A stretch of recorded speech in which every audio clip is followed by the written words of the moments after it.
ಅಂತ. ಆಗ ನಾನು ಅನಿವಾರ್ಯ ಮತ್ತೆ ನನಗೂ ನಡೆಯೋದು ಕಷ್ಟ ಆಗಿತ್ತು.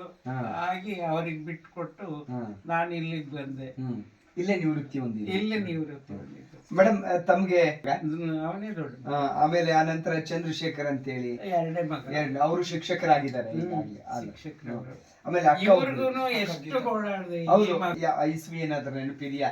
ಇಷ್ಟನೇ ಇಸ್ವಿಯಲ್ಲಿ 70ರಲ್ಲೇ ಮದುವೆ. 1970ರಲ್ಲಿ ತಮ್ಮ ವಿವಾಹವಾಗ್ತದೆ. ಆನಂತರ 2 ಪುತ್ರರತ್ನ ಮತ್ತು ಒಬ್ರು ಮಗಳು. ಒಟ್ಟು 22 ವರ್ಷದೊಳಗೆ ನಂಗೆ ಮಕ್ಕಳದೆಲ್ಲ ಮುಗಿದು ಆಪರೇಷನ್ ಎಲ್ಲ ಆಗೋಯ್ತು. 22 ವರ್ಷ ವಯಸ್ಸಿಗೆ ಹಂಗಾಯ್ತು.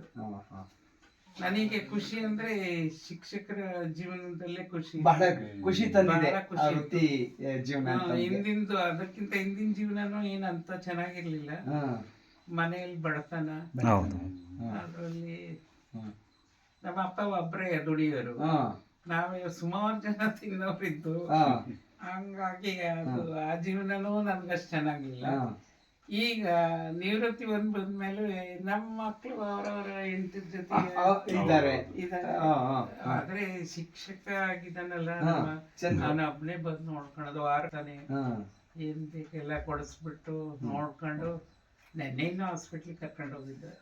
ಹೇಳಿದ್ರು ನೆನ್ನೆ ಬಂದಿದ್ವಿ. ಬಂದಾಗ ಆಗಂದ್ರು ಮೇಡಮ್ ಅದೇ ಸ್ವಲ್ಪ ಈ ಕೈ ನೋವು, ಇದನ್ನ ಎತ್ತಕ್ಕಾಗ್ತಿಲ್ಲ ನನಗೆ. ಮಾಡಿ ನೀವು ಎಕ್ಸರ್ಸೈಸ್ ಏನು ಆಗಲ್ಲ ಅಂದ್ರು.